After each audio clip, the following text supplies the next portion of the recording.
যিসকলে chief minister আত্মনিৰ্ভৰ অসম অভিযান 2.0ত এপ্লাই কৰিছিলে তেওঁলোকে বহুত দিন অপেক্ষা কৰিলে।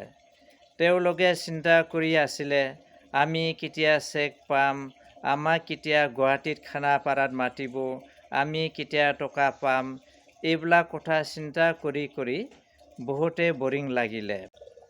যিসকলে চিফ মিনিষ্টাৰ আত্মনিৰ্ভৰ অসম অভিযান লোন 1.0ত প্ৰথম কিস্তি অথবা প্ৰথম লোন ট্ৰেঞ্চটো পাইছিলে তেখেতসকলে আমি ছেকেণ্ড ট্ৰেঞ্চ বা ছেকেণ্ড ইনষ্টলমেণ্টটো কেতিয়া পাম না নাই বহুতে চিন্তা কৰি আছিল।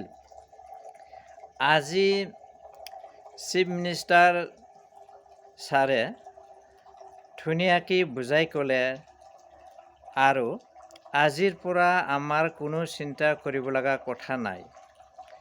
পুৰাণা নতুন দুটাও CM ছাৰে কি ক'লে আপোনালোকে শুনক, আহক আপোনালোকে জানি লওক।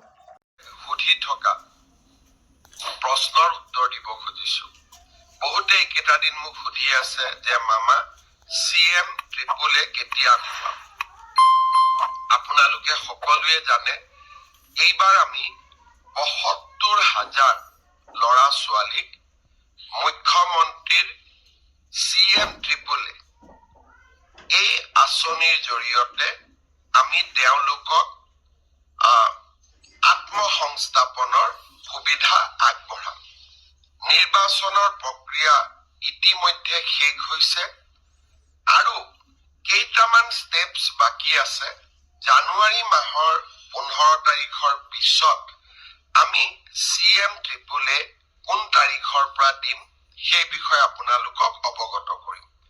আৰু প্ৰত্যেকখন জিলাৰ সদৰত আমি এটা অনুষ্ঠান পাতি এই CM ট্ৰিপলে এই আঁচনিটোৰ হিতাধিকাৰীসকলক আমি ধন বিতৰণ কৰিম।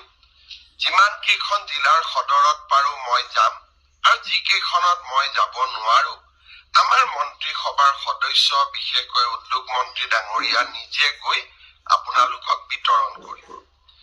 আমি নিশ্চিতভাৱে নিৰ্ধাৰিত সময় এই বিত্তীয় বৰ্ষ ফেব্ৰুৱাৰী মাহৰ জানুৱাৰীৰ 15 তাৰিখৰ পিছত আৰু ফেব্ৰুৱাৰী মাহৰ প্ৰথম 15 দিনৰ ভিতৰত এই আঁচনিৰ ধন আপোনালোকৰ